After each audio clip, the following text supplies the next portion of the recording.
dia, boa tarde, boa noite, pessoal. Sejam bem-vindos a mais uma aula de Geometria Algébrica. Hoje a gente vai continuar falando sobre o trabalho que nós estamos fazendo até agora de localizar os materiais para construir um feixe de anéis no espectro de R. Na última aula a gente começou a manusear esses materiais. Nós vimos que, eu já falei para vocês que vai ser em cima das localizações de um anel R por ideais primos ou por elementos desse anel que nós vamos trabalhar no futuro para construir esse feixe de anéis no espectro.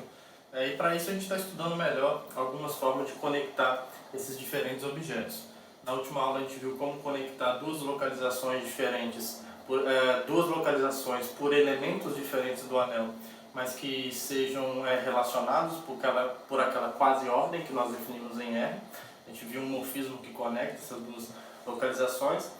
E hoje nós vamos ver que é possível também conectar cada localização por um elemento com a localização por um ideal primo, desde que esse elemento não pertença a esse ideal primo. Tá? A gente vai encontrar um morfismo canônico entre esses casos e após definir esse morfismo, nós vamos ver que na verdade a localização por um ideal primo pode ser visto como um limite direto de todas essas localizações por elementos que não estão nesse ideal primo. Então, a gente vai começar a aula de hoje definindo esse morfismo canônico que conecta uma localização por um elemento e uma localização por um ideal primo. Tá? Então, em toda a aula de hoje, a gente vai trabalhar no anel R. Tá? Então, para evitar de eu ficar escrevendo toda hora que R é um anel, na aula de hoje R vai ser sempre um anel, comutativo, com unidade. Tá? E eu vou considerar agora um elemento no espectro primo de R, certo? Então, ou seja, P é um ideal primo de R. Então, para cada F elemento que está em R, mas não está nesse ideal primo, nós vamos defina a função que faz isso aqui. Eu vou chamar ela de θFP, que sai da localização de R pelo elemento F e vai na localização de R pelo elemento P. E como é que nós vamos trabalhar? Bom, um elemento genérico daqui, digamos assim, um elemento geral daqui é uma fração desse tipo, né? A sobre F elevado a um N, onde o A está em R e o N é um número inteiro não negativo. E isso eu vou levar, observe que essa fração aqui em RP estará bem definida, porque olha só, o A pertence a R, e como o F não pertence a esse ideal e ele é primo, qualquer potência desse cara então continua não pertencendo a esse ideal, tá? Porque ele é um ideal primo de R. Então eu vou levar nessa fração aqui, ó, vista na localização de R em P. Tá? Por enquanto aqui eu estou usando a mesma notação porque eu estou no mesmo ideal primo. Então eu não vou fazer isso aqui agora não. No futuro vai ser bom fazer isso daqui para diferenciar as diferentes localizações, porque em algum momento nós vamos variar esse ideal primo aqui, tá? Mas como aqui eu estou trabalhando num ideal primo parado, por enquanto, então eu não vou ser tão fascista com a notação por enquanto não. Por enquanto eu vou deixar assim mesmo, tá? Mas observe que aqui é uma fração vista aqui na localização por F, e aqui eu estou olhando a localização como elemento de RP, tá? Então a relação de equivalência que define esse anel e esse são diferentes, tá? Então, por enquanto eu vou usar a mesma notação, mas tem que ter esse cuidado, tá?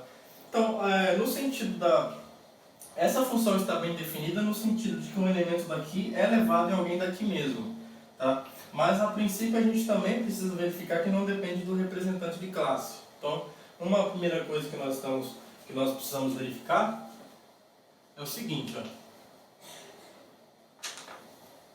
A primeira coisa que a gente tem que verificar é que essa função está bem definida, no sentido de não depender do representante de classe. Então como é que a gente prova isso? Ó, primeiro, então eu vou pegar dois elementos quaisquer que estejam no domínio dessa função.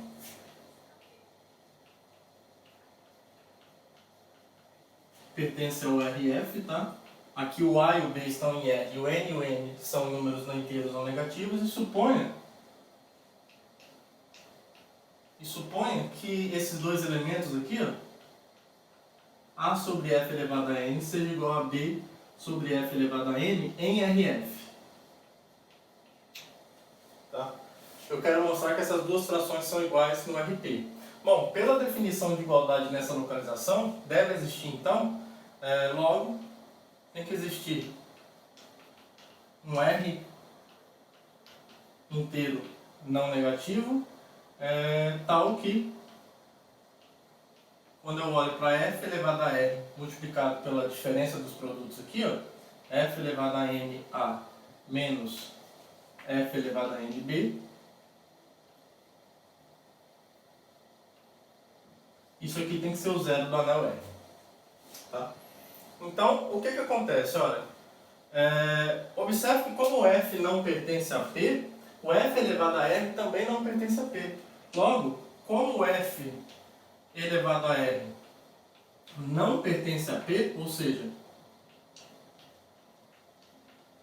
o F elevado a R pertence ao R menos P, que é o conjunto de denominadores dessa localização RP, então essa igualdade aqui me diz que essas duas frações são iguais em RP também, tá? Porque para eu mostrar que essas duas frações são iguais em RP, eu tenho que encontrar um Szinho no conjunto de denominadores, que é o Szão, né? Tal que o S vezes a diferença dos produtos cruzados, digamos assim, dá o zero do anel. Tá? Bom, como S, como esse cara aqui.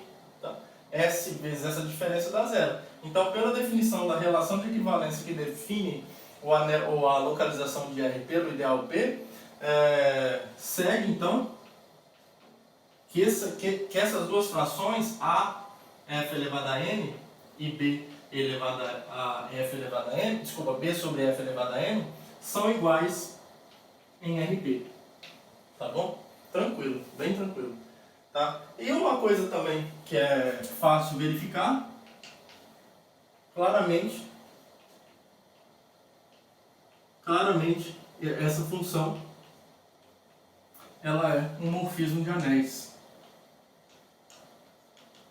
Ela é um morfismo de anéis, tá bom? Isso sai direto pelas definições de soma e produto das localizações, tá bom? Quando você pegar essa função aplicada numa soma aqui, a estética da soma das localizações em geral é a mesma, o que muda é só a relação de equivalência. Tá? Aí você vai aplicar a função na soma, aí vai ter a mesma estética, digamos assim, apesar da relação de equivalência ser diferente, mas a estética da soma aqui em RP é a mesma estética da soma aqui. Tá? E a mesma coisa do produto, tá bom? Então é bem fácil, vocês podem escrever aí. Isso aqui não é um absurdo eu deixar para vocês como exercício, porque de fato é muito tranquilo provar que isso é um morfismo de anéis. Tá? E aí, agora, então a gente está em condições de mostrar que esse conjunto ou essa coleção de morfismos aqui vai ser um limite direto para a coleção formada por todas as localizações FR, RF com F variando fora do ideal primo, conectados por aquela função φ que nós vimos na última aula. Tá? Então, essa é a próxima proposição que nós vamos provar e eu vou escrever para vocês aqui agora. Tá? Eu vou colocar o desenho de um diagrama aqui que a gente vai usar. Vai ser o seguinte, ó, para F e G em R menos P com F menor ou igual a G, a gente vai olhar para esse diagrama aqui, ó, RF, RG, eles são conectados por φ, F e G. Aqui eu vou conectar todos eles por θ, aqui é o θ FP e aqui é o θ F, que é o GP, tá? E aí a gente vai precisar, para mostrar que isso é um limite direto, a gente vai ter que pegar um anel arbitrário aqui, conectados por morfismos, e mostrar que existe uma única forma de decompor esses morfismos via um único morfismo que conecta o RP a esse anel arbitrário que eu peguei. Tá? Mas uma coisa que a gente precisa provar primeiro é que esse diagrama aqui comuta, né? É uma das coisas que a gente vai fazer. Tá? Então eu vou deixar esse diagrama aqui e vou apagar o resto para a gente enunciar a proposição direitinho. O limite de f variando em r menos p das funções, das localizações RF é igual a RP. Tá? Essa é uma forma rápida de escrever o problema. E mais precisamente, a gente enuncia dizendo que essa coleção aqui, ó, θ FP, que conecta RF a RP, onde o F aqui varia em R menos P, isso é um limite direto.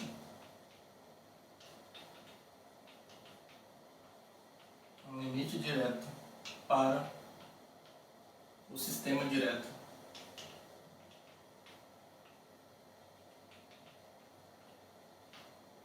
RF, conectados por φ FG, onde o F e o G aqui variam em R menos o P. Tá? Então essa é a proposição que iremos provar neste momento. Certo? Então a gente tem algumas coisas para fazer aqui. A primeira coisa que a gente precisa fazer é se a gente está dizendo que isso aqui é um limite direto, a primeira coisa que a gente tem que fazer é provar que esse diagrama aqui comuta, certo? É uma primeira coisa que a gente tem que fazer. Para quaisquer f e g em R menos P com f menor ou igual a g. Tá? Então, essa é uma primeira coisa que nós iremos abordar agora. Tá? Então, primeira coisa, vamos mostrar que θ P G composto com φ FG é igual a θ FP para todos F e G pertencentes a R menos P. Então essa é uma coisa que a gente precisa provar. Vamos fazer isso. Bom, tranquilo. Aqui com... Eu falei, mas esqueci de escrever. Com F menor ou igual a G. Então, como é que a gente prova isso? Vamos lá. Então, se eu pegar dois elementos dessa forma,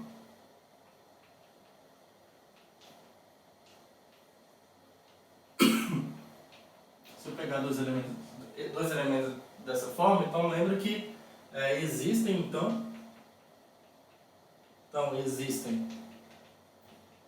um inteiro M não negativo e um elemento do anel R, tal que G elevado a M é igual a F vezes R, certo?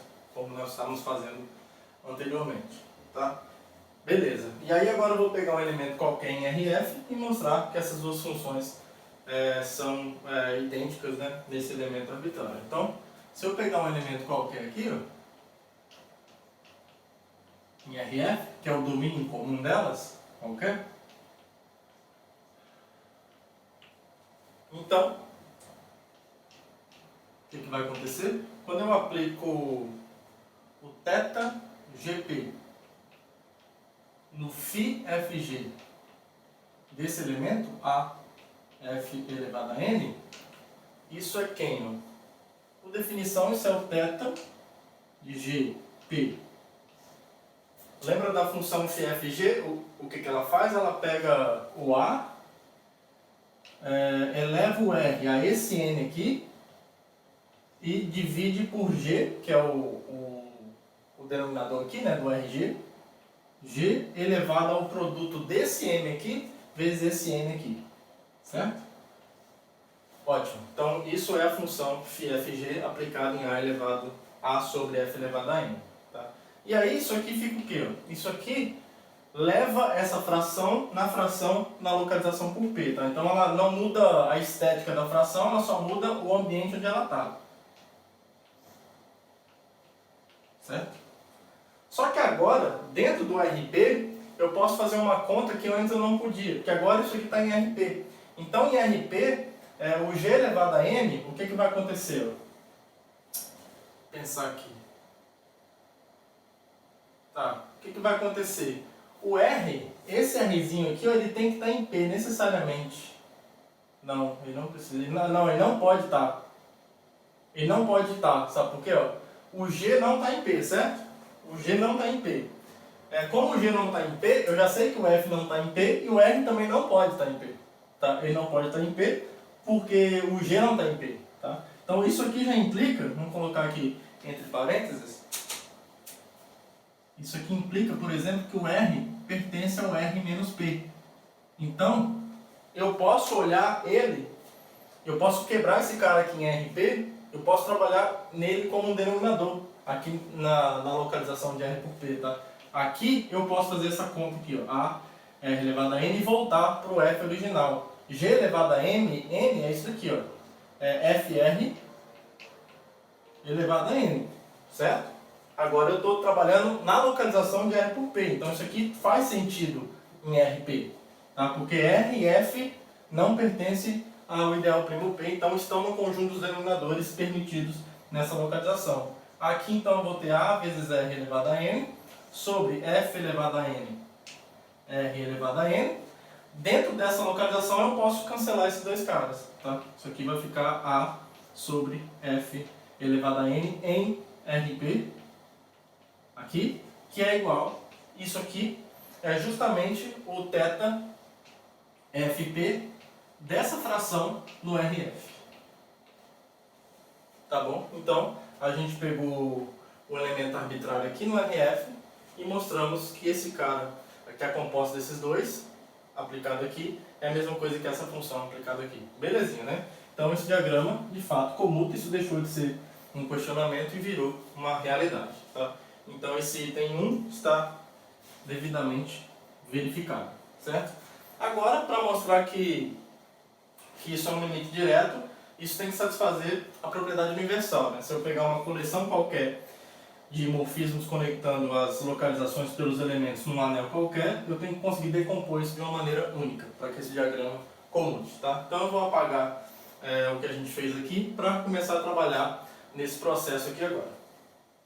Bom, então agora a gente tem que checar a propriedade universal, certo? Então já escrevi aqui o diagrama, a gente vai considerar um S um anel qualquer, com uma coleção de morfismos que conectam as localizações por elementos SS, e eu quero decompor esse morfismo, cada beta F, como usando o θ FP, com um único morfismo que conecta a localização RP com S. Tá? A gente vai então tem que mostrar que existe esse beta que faz esse diagrama como tá? Então vamos escrever as coisinhas aqui. Então seja S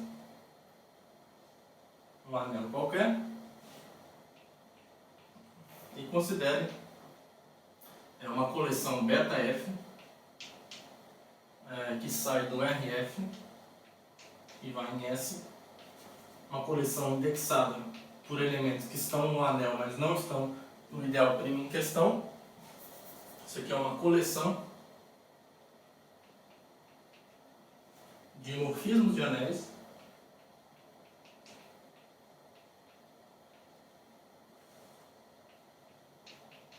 tais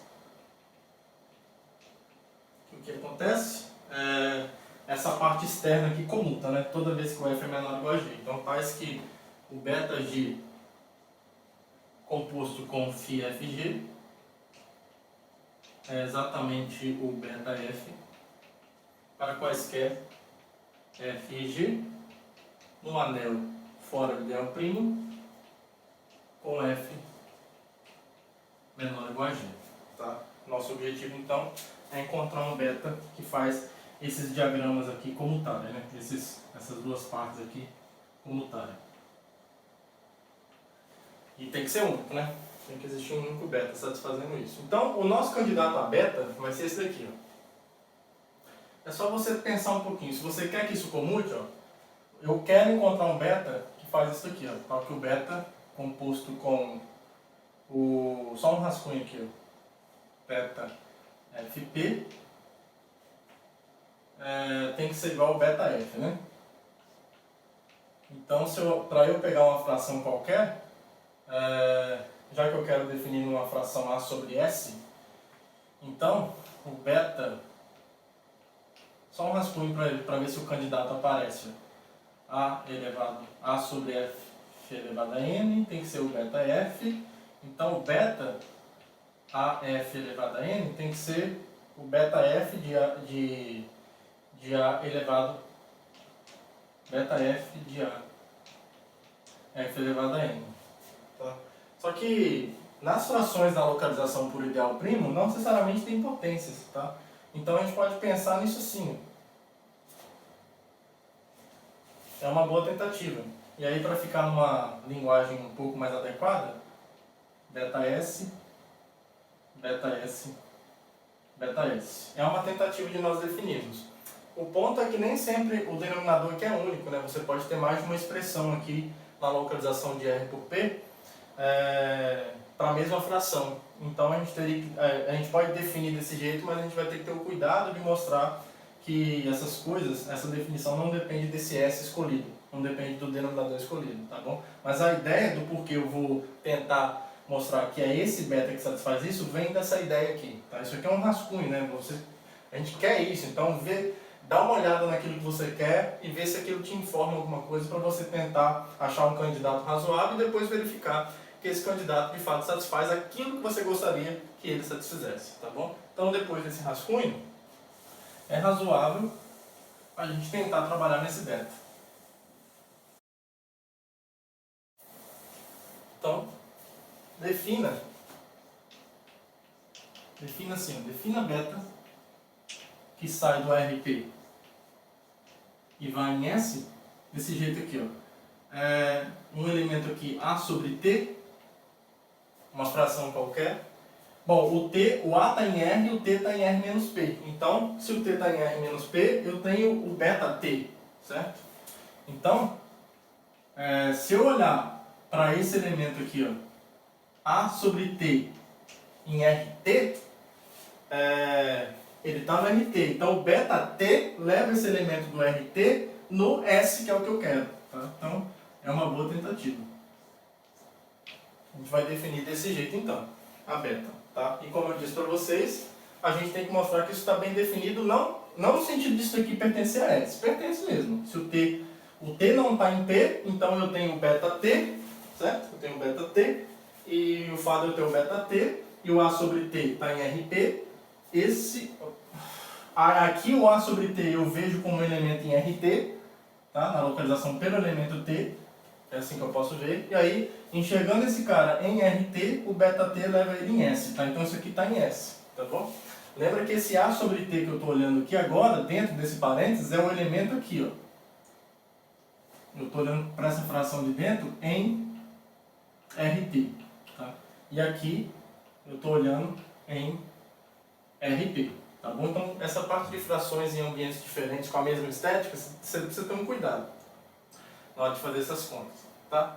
Ótimo. Então, o elemento está aqui em S com certeza, mas a gente precisa verificar que isso não depende da escolha da fração que eu tô fazendo, tá? Então, vamos lá.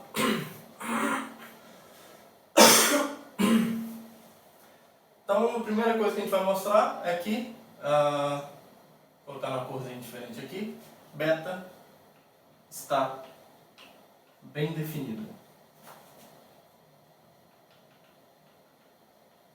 Beta está bem definido. Então, vamos lá.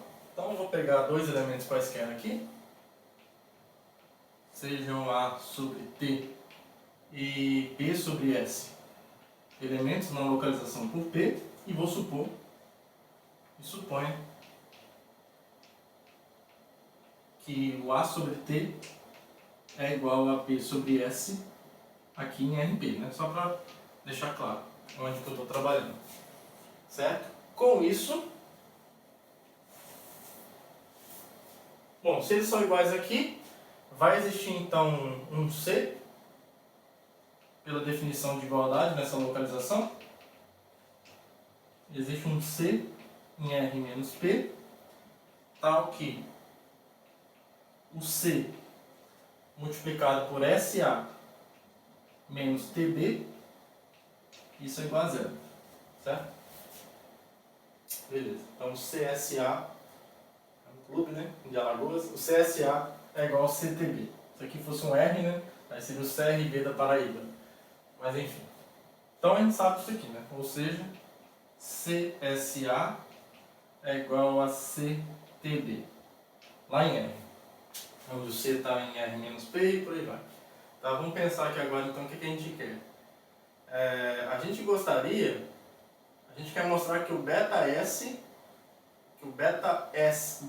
T de A sobre T é igual ao beta S de B sobre S, certo? É isso que a gente quer mostrar. Tá? Vamos ver como é que a gente pode fazer isso. Em algum momento a gente tem que usar essa igualdade aqui, né? Para alguns elementos clássicos aqui. Então, olha só, a gente sabe isso daqui, ó. Como o CST pertence ao ideal gerado por T e o CST também pertence ao ideal gerado por S, em particular, eles estão no ideal gerado pelo radical desses elementos, certo? Então, a gente vai ter isso aqui, ó. Então, o T é menor ou igual ao CST em R e o S também é menor ou igual ao CST em R. E aí, por causa dessas igualdades aqui, eu posso aplicar aqui no que acontece, né? Trabalhando com F e G, trabalhando com essas desigualdades, como eles estão em R menos P, todos eles, né? Porque olha só, o S está em R menos P, o T está em R menos P e o C também. Tá? Então o produto dos três está em R menos P, tá? Porque o P é um ideal primo. Então, isso aqui implica em quê? Isso implica que eu tenho essas comutatividades aqui, ó. O φT com o T menor ou igual ao CST. Então,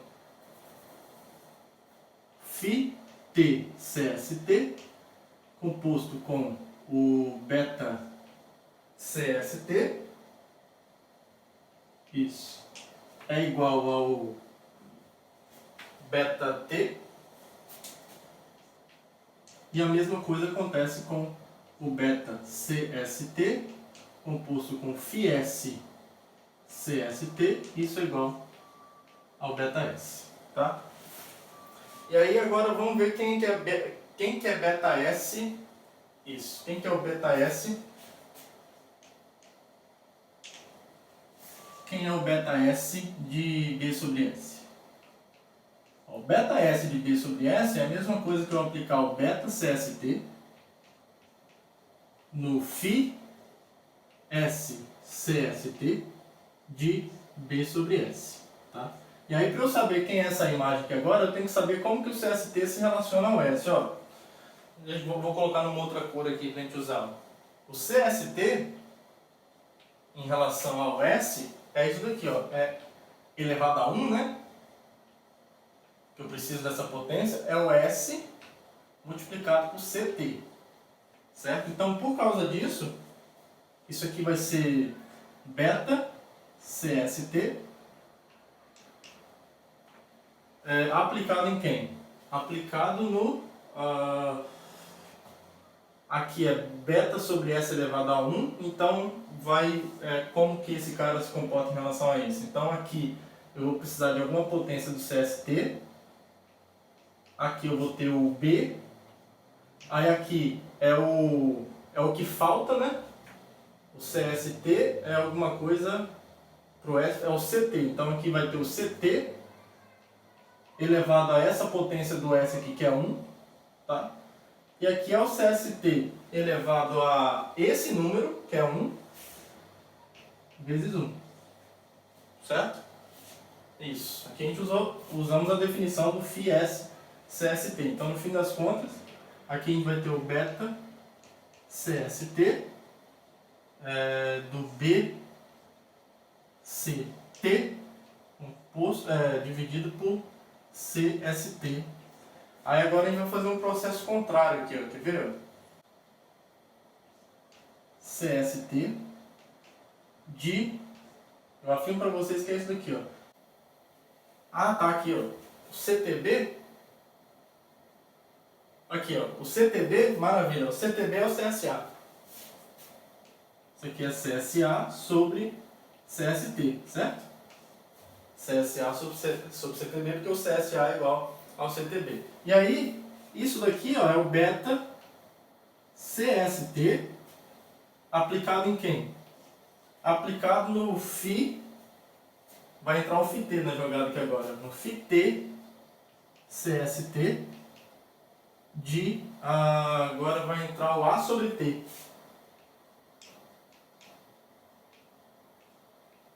Por que isso é verdade? Ó, vou mostrar para vocês o que é verdade. Como é que o CST se relaciona ao T? Ó, o CST CST elevado a 1 é a mesma coisa que o T vezes o CS. CS, certo? Então, por causa disso daqui, ó, o φT e CST de A sobre T, ó, é o A, tá aqui, certo? O numerador vem para cá. Aí quem que falta aqui para o T? O CS, está aqui, elevado à potência do T, que é 1, então elevado a 1 está aqui, dividido por CST, que é esse cara aqui, elevado a 1 vezes a potência do T aqui, que é 1 também, tá bom? Então quando você aplica o φT, CST no A sobre T, pela definição dessa função que nós vimos na última aula, é exatamente essa fração. Só que isso daqui, por fim, o beta CST composto com φT CST, ó, tá aqui, ó, é o beta T. Tá? Então isso aqui no fim das contas dá o beta T aplicado no A sobre T. Beleza? Então o beta S, B sobre S é a mesma coisa que o beta T A sobre T. Bem técnico, né? Bem uma continha mesmo mecânica, mas que, beleza, conseguimos fazer. Tá? É importantíssimo que de fato a gente tenha essas igualdades de fora aqui no diagrama, né? A composição externa coluta, tá bom? Então, isso mostra que a beta está bem definida. Agora a gente tem que mostrar que ela é um morfismo de anéis e depois mostrar que ela é única, tá bom? É um processo um pouquinho maçante, mas, como eu disse para vocês, essas 2 ou 3 primeiras aulas vão ser mais técnicas nesse sentido. Depois a gente vai colher os bons frutos disso, prometo para vocês. Então agora a gente vai mostrar que beta, eu apaguei um pouco aqui, né? Deixei o diagrama aqui, a gente não precisa muito de enunciado mais não, a gente já sabe o que tem que fazer. Então agora a gente vai mostrar que beta é um morfismo de anéis. Beleza? Então, beta é um morfismo de anéis. Então eu vou pegar 2 elementos quaisquer, A sobre T e B sobre S em RP. Nosso objetivo é mostrar que o beta de A sobre T mais B sobre S é a mesma coisa que aplicar em cada um deles, né? Então, para a soma, como é que vai ficar? Então, vamos ver se a gente já consegue fazer direto. Então, beta de A sobre T mais B sobre S, isso é a mesma coisa que, por definição de soma aqui, ó, isso é o SA mais TB dividido por TS, certo? E aí, pela definição que nós demos, isso aqui é a mesma coisa que o beta TS, certo? É o beta de índice TS aplicado em quem? Aplicado nessa fração, só que no RTS. No SA mais TB, nessa fração aqui no TS, certo? Beleza. Aqui a gente vai ter que usar algum diagrama comutando também. Tá. Vamos ver o que a gente pode fazer aqui. Eu sei que isso aqui é um morfismo de anéis, né? Cada beta TS. Então a gente pode quebrar isso assim, ó. Isso é igual ao beta TS de SA sobre TS mais o TB sobre TS. Tá? Pessoal, cuidado, tá? Não vai cortar o S com S aqui não e o T com o T, porque não vai fazer sentido, tá bom? Essas coisas aqui, ó, essas coisas aqui estão morando aqui, ó, no RTS. Você elimina um cara daqui, isso não tem mais um denominador permitido, tá bom? Então cuidado para não fazer isso, tá? Não pode cortar aqui, tá? Porque você está numa localização que não permite fazer isso. Se ficar A sobre T aqui, isso não está mais no RTS, tá? Então tem que ter muito cuidado aqui. A gente não pode sucumbir a algumas tentações das frações não, tá? Em alguns momentos você pode, mas você tem que ter certeza que a fração obtida ela vai estar bem definida naquela localização específica, tá?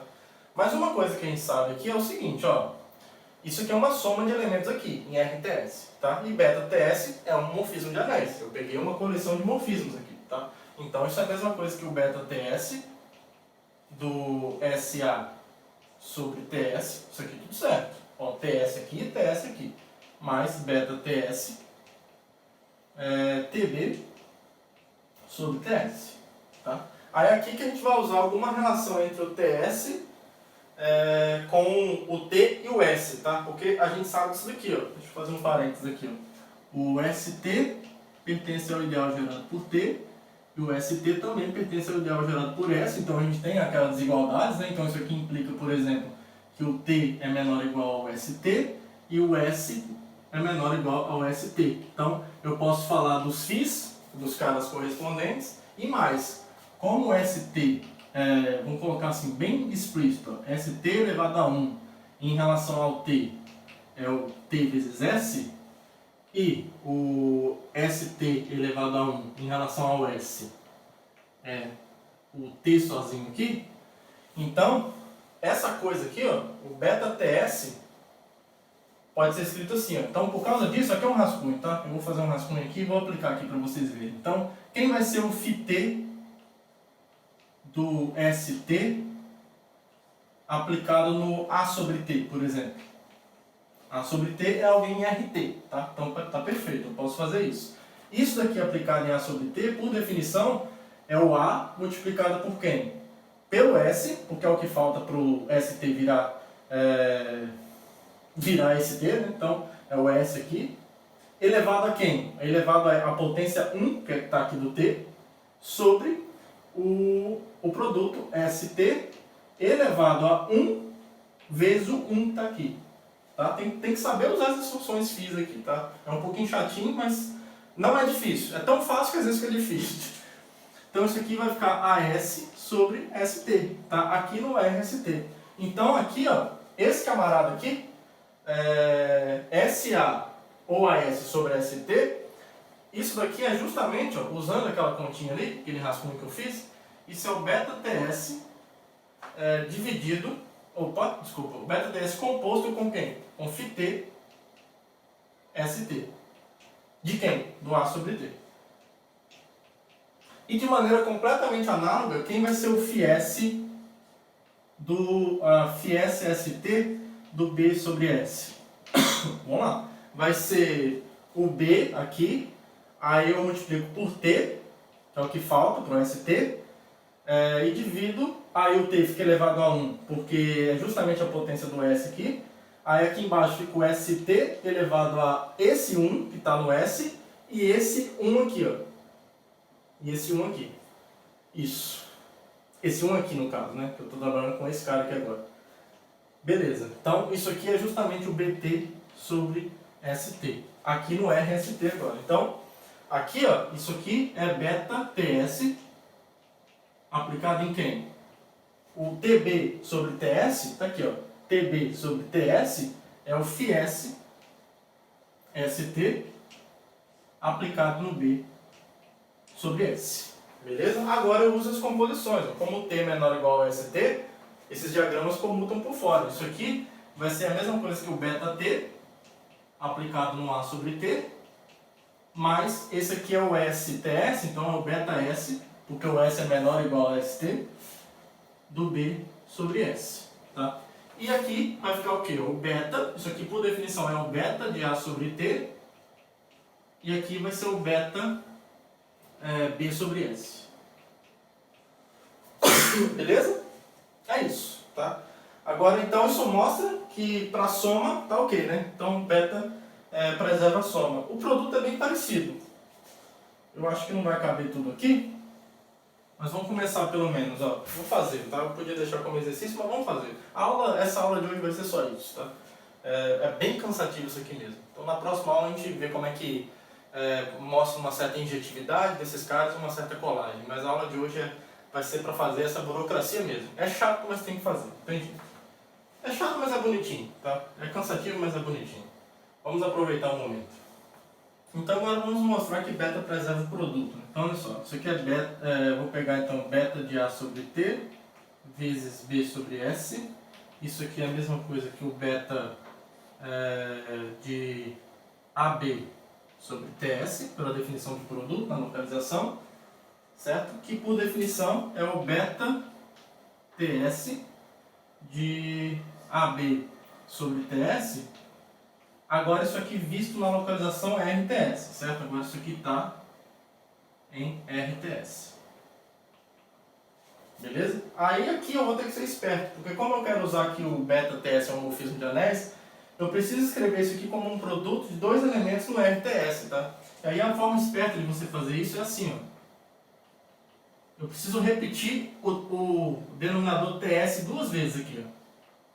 Então aqui eu tenho um A, aí aqui eu vou repetir um cara aqui, eu posso colocar o S, e aqui eu posso colocar o T.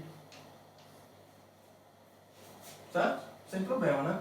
Porque aqui eu tenho A sobre T e aqui eu tenho o B sobre S. Só que o A sobre T e o B sobre S separados, eles não podiam ficar, porque eles já sairiam do RTS. Então o que eu fiz? Eu multipliquei um S em cima e embaixo do T e do A e um T em cima e embaixo do B sobre S. Tá bom? Agora sim, isso aqui, ó, esse elemento aqui, ó, só para ficar claro, está no RTS, na localização, e esse daqui também está na localização RTS. Então aqui, isso é, justamente, agora eu posso aplicar que beta TS é um homomorfismo de anéis. Então isso aqui é o beta TS aplicado no AS sobre TS. E vou multiplicar isso por beta TS no BT sobre TS. Beleza? E aqui a gente vai usar isso que a gente já fez aqui anteriormente. Ó. A gente vai usar essas duas igualdades. A gente não precisa provar ela de novo, né? Vou usar isso aqui, ó. Essas duas igualdades aqui obtidas. Observe que aqui eu estou no RTS e aqui também. Então, isso aqui vai ficar igual ao quê? Isso aqui vai ficar beta TS aplicado em quem? Isso daqui é o AS sobre TS, aqui, ó. AS sobre TS é o φT, ST do A sobre T. Então eu estou multiplicando isso vezes esse cara aqui, ó, beta TS disso daqui, ó. Então é beta TS. Aí quem que vai entrar aqui, ó? O BT sobre TS está aqui, ó, é o FIS ST ou TS, tanto faz, do B sobre S. Aí, ó, o S é menor ou igual ao ST, então a gente tem um diagrama que comuta por fora. Isso daqui, essa é o φT ST composto com beta TS, por causa da maneira como eu tomei esses betas. Isso aqui é justamente o beta T do A sobre T, tudo isso multiplicado por beta S, B sobre S, e portanto, isso aqui é quem? Isso aqui, por definição, é o beta de A sobre T, e isso aqui é o beta de B sobre S. Então, beta do produto, começamos aqui, beta do produto é o produto dos betas. Tá bom, pessoal? Então, isso mostra o que nós acabamos de fazer agora. Mostramos que beta é um homomorfismo de anéis. Agora, temos que mostrar que esse diagrama aqui comuta. Ó. Temos que mostrar que esse diagrama comuta. Vamos fazer isso agora. Então agora nós vamos mostrar que esses diagramas triangulares aqui comutam. Então a gente tem que mostrar que esse beta que a gente construiu satisfaz isso daqui. Ó. Beta composto com o θ FP tem que ser igual a o beta F. Tá? Isso não vai ser difícil. Então, essa parte não é difícil. Então, o domínio, como isso aqui tem que valer, né? Opa, tem que valer para todo F fora do ideal primo. Então, para mostrar isso, a gente pega um elemento qualquer aqui. Essa parte é tranquilo. Acho que o mais enjoado já foi. Então, eu vou pegar um elemento qualquer aqui, na localização RF, né? Peguei um F qualquer aqui, fora do ideal primo. N, que é um número inteiro não negativo qualquer. Então, olha só. Note que o F, o beta, bola, isso aqui, né, o θFP aplicado em A, F elevado a N, isso aqui é justamente o beta desse camarada aqui, agora visto em RP, né? Então, isso aqui aplicado em A elevado a Fn é A sobre F elevado a N. É A sobre F elevado a N agora em RP, né? Vamos deixar claro aqui. Em RP. Certo? Aí, isso daqui, por sua vez, então, por definição, é o beta o beta f elevado a n, né? Porque é o denominador do a sobre f elevado a n. Só que eu quero que seja f aqui, tá? Mas uma coisa que nós sabemos é o seguinte, ó. Vou fazer um rascunho aqui de novo para ajudar a gente. O f elevado a n, ele pertence ao ideal gerado por f com certeza, né? Com certeza. Então isso aqui está me dizendo que o f é menor ou igual ao f elevado a n. Então eu tenho esse morfismo aqui, ó. Φf, f elevado a n. Esse morfismo está bem definido. Agora, como que ele se comporta no a sobre f elevado a n? Olha só, o f elevado a n, ele é igual ao quê? Ele é justamente em relação a f, para eu saber exatamente como ele se escreve dessa forma, ele é f vezes f elevado a n menos 1. Então, para ficar mais fácil, define g como f elevado a n. Então, a gente tem o quê? Ó? G elevado a 1 é f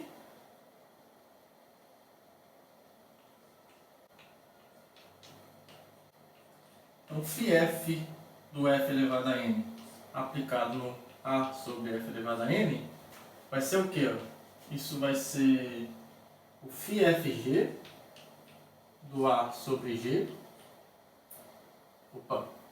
do f elevado a n, desculpa. Aqui eu vou deixar f elevado a n porque eu quero deixar a potência dele bem claro o que é. Aí aqui vai ser o que? O a vezes o f elevado a n menos 1, que é o que falta para o g, virar f elevado a n. Né? Então é o a vezes esse cara aqui, que falta para essa igualdade ser verdadeira. Elevado a quem? Elevado à potência n aqui, né? Elevado à potência n, que é a potência de f, sobre o g elevado a 1, certo? E elevado a essa potência n aqui. Então aqui vai ficar a vezes f elevado a n menos 1 elevado a n sobre o g, que é f elevado a n, né? Então f elevado a n ao quadrado, certo? Aqui então a gente vai ter a vezes f elevado a n ao quadrado menos n sobre f n ao quadrado, tá bom? E aí fazendo a diferença, isso aqui é a mesma coisa que isso daqui, por exemplo. A f n ao quadrado menos n sobre f n ao quadrado multiplicado por f elevado a n em cima e embaixo. Tá? O que você vai ter aqui então? Aqui em cima você vai ter f elevado a n ao quadrado, né? Só. E aqui embaixo você vai ter fn ao quadrado fn. Então no fim das contas, vamos terminar aqui, ó. Isso aqui vai ficar a vezes fn ao quadrado, porque n ao quadrado menos n mais n ao quadrado, sobre fn vezes fn ao quadrado, certo? Aí aqui sim, você pode cortar, porque o que vai sobrar aqui embaixo é permitido no denominador, que é o r f elevado a n, certo? Aqui, ó. Isso joga lá na localização pelo f elevado a n. Então isso aqui vai ficar a sobre f elevado a n em f elevado a n também. Então, para que tudo isso? Vai dizer isso aqui, ó, que o a f elevado a n, isso aqui, essa igualdade é verdadeira em r f elevado a n, certo? Então, esse cara aqui, ó, tá no r f elevado a n e, portanto, isso aqui é igual ao beta f elevado a n de quem? Já que isso daqui está em r f elevado a n, isso aqui é igual a isso, φf f elevado a n do a f elevado a n. Agora, isso aqui visto em rf, isso aí é a mesma coisa que, como f é menor ou igual a fn, e os diagramas comutam, né, os betas são tais que os diagramas por fora comutam, isso aqui é justamente o beta f de a sobre f elevado a n, esse camaradinho aqui dentro do rf. Então a gente pegou um elemento qualquer aqui no rf e mostramos que essa composição aqui, Isso, essa composição aqui no RF, deixa eu colocar de outra cor aqui.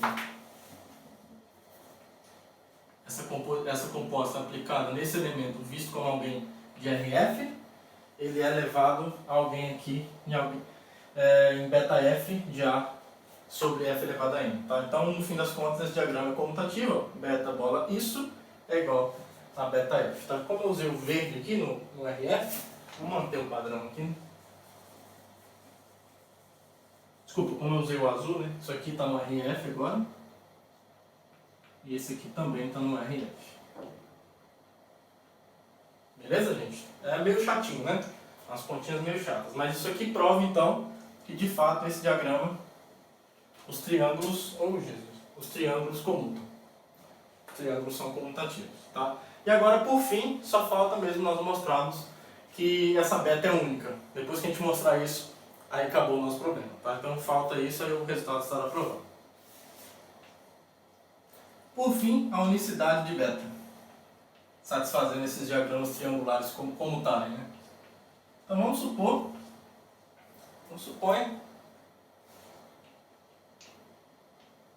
suponha que exista, sei lá, um outro beta-linha, morfismo de anéis que sai do RP e vai no S, tal, com essa propriedade aqui, ó, de todos esses diagramas triangulares comutarem. Então, de modo que o beta-linha composto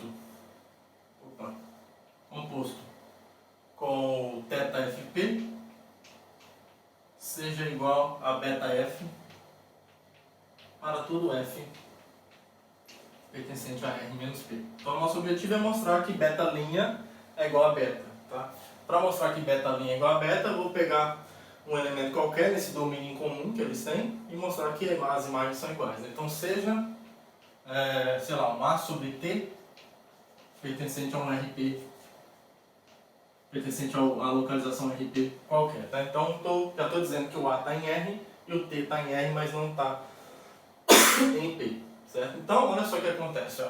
Logo, observe que o beta-linha de A sobre T, deixa eu pegar um outro giz aqui, isso aqui é a mesma coisa, ó. Isso aqui está no RP, certo? Está no RP. Isso aqui é a mesma coisa que o beta-linha do θ TP, já que o T não está em RP, eu tenho esse morfismo, certo? Que sai do RT para o RP. Do A sobre T, só que agora esse A sobre T, eu estou vendo ele em RT. Certo? Já que o T não pertence ao P, né? Lembra que o T não pertence ao P, então eu tenho esse morfismo, que conecta RT com RP. Beleza? Agora, por hipótese, eu estou assumindo que beta-linha faz com que esses diagramas comutem. Então, isso aqui é justamente beta-linha composto com θTP, é a mesma coisa que o beta-T A sobre T. Mas isso é justamente o beta aplicado em A sobre T, pela forma como nós definimos o beta. Tá? Então, isso aqui é o beta sobre AT. Então, pegamos um morfismo qualquer, pegamos um morfismo, pegamos um elemento qualquer em RT, agora sim, e mostramos que o beta-linha de A sobre T é igual ao beta de A sobre T. E agora sim, finalmente, isso mostra então que o beta-linha é igual a beta, e aí a gente pode colocar esse quadradinho lindo que estávamos todos ansiosos para vê-lo o mais rápido possível. Tá? Então, eu não diria que isso é uma demonstração muito difícil. Talvez vocês estejam me xingando agora porque eu falei isso. Mas ela é muito trabalhosa. Eu não digo que ela é tão difícil porque eu observo que a gente não teve nenhuma ideia assim, super brilhante, tiramos um coelho da cartola aqui para demonstrar esse resultado. Não se tratou disso. O ponto é que é um resultado que a gente precisava verificar muitas coisas e em certo momento algumas dessas coisas eram um pouco maçantes de serem verificadas. Mas dá para olhar para isso e tentar se divertir com isso, tá? É legal fazer essas coisas também, tá? Eu, por mais que não pareça, eu também me diverti muito. Eu estou mais cansado. Cansa mais fazer isso, mas também é legal, tá? Vale a pena a gente ganhar um tempinho com isso. E aí, para fechar a aula de hoje, eu só vou demonstrar uma coisa que eu deixei como exercício, que que vai ser útil para a próxima aula. Tá? Para a próxima aula a gente dedicar ela só para uma coisa específica que nós vamos fazer. Provamos que o RT é o limite direto, né, das localizações por elementos que não estão no ideal primo. E aí um exercício que a gente vai precisar usar na próxima aula é o seguinte. É esse daqui, ó. Vamos supor que eu tenho isso aqui, ó. R é um anel.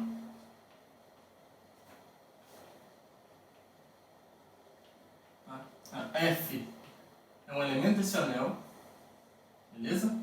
E G é um elemento que está nessa localização, de R por F, tá? E aí, vamos supor que a gente consiga escrever o G assim. Escreva o G, já que ele está nessa localização, ele é uma fração de P sobre um F elevado ao N com B em R e N um número inteiro não negativo, tá? Aí em álgebra computativa é clássico a gente trabalhar com um ideal chamado anulador, tá? A gente define isso daqui, ó. Defina o anulador de B, é esse conjunto aqui, ó. É o conjunto de todos os elementos que estão em R para os quais o Bx é zero. Tá bom? Ou seja, são elementos que quando eu multiplico por B dá zero. Certo? Esse é o anulador desse elemento. Você consegue mostrar que isso aqui é um ideal do anel R. Essa eu vou deixar para vocês como exercício, tá? Acho que não é absurdo eu fazer isso. E aí o exercício é o seguinte, ó. A gente consegue mostrar que... A gente consegue mostrar o seguinte, ó. O G é o zero do RF se e somente se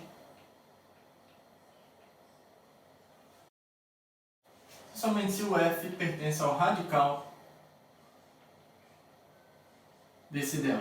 Tá? Esse é o exercício que a gente vai resolver agora. Tá bom? Eu vou deixar para vocês provarem que isso é um ideal. Não é difícil você provar que isso aqui é um ideal. Vou deixar aqui, ó. Vou anotar. Ó.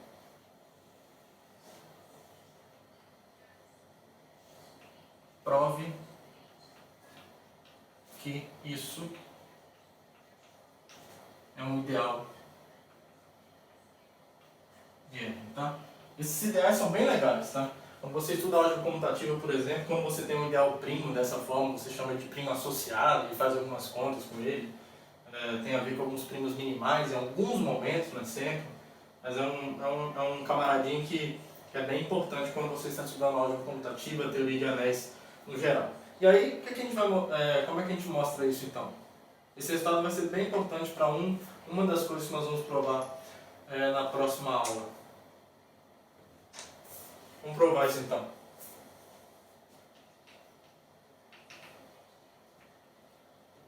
Beleza. Então, o que quer dizer que o G é igual a zero? Olha só, hein? Vamos provar isso então. Suponha que o G seja igual ao zero do RF. Então,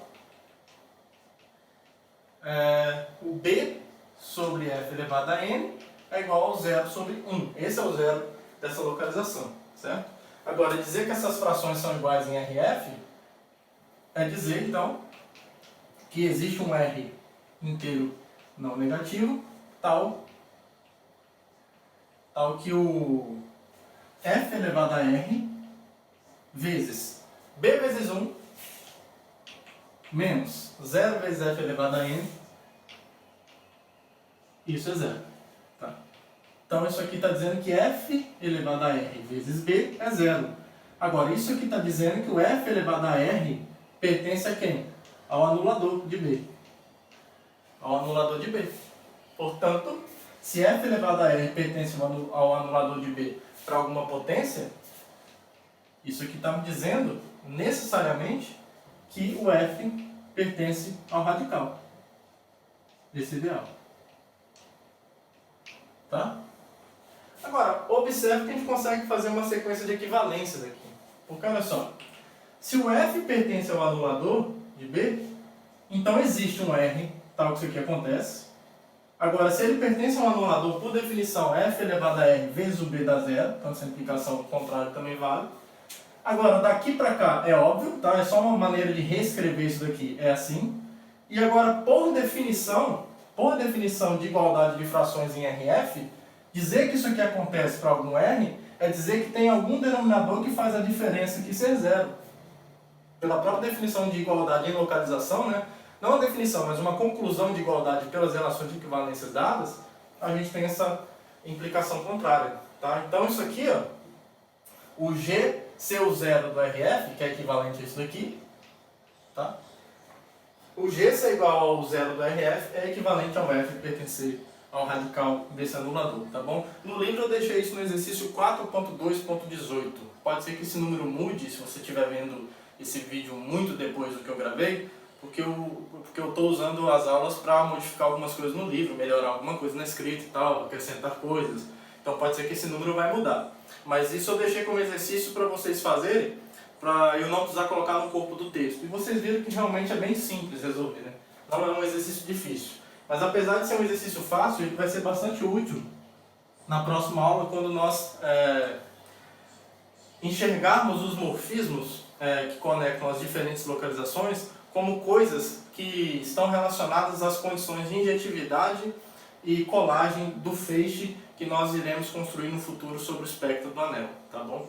Então, a próxima aula também vai ser bem trabalhosa, algumas coisas, essas demonstrações um pouco mais, eu não diria difíceis, realmente eu não acho que a gente tirou um coelho da cartola aqui, um negócio que você imagina, cara, de onde que veio isso? Não é isso, o lance é que a gente precisa verificar coisas, muitas vezes, e isso acaba dando um trabalho, tá? Então a próxima aula ainda vai ser um pouco sobre, a gente vai ter esses trabalhos também, vão ser mais cansativos, mas eu espero que vocês estejam se divertindo também, porque eu estou me divertindo bastante, só estou um pouco mais cansado, porque digamos que esses argumentos que precisam de muitas contas, assim, né, elas descansam um pouco mais, mas eu acho muito bonito essas coisas também, tá?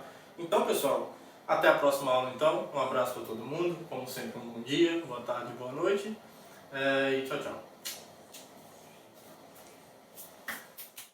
Now the world don't move to the beat of just one drum. What might be right for you may not be right for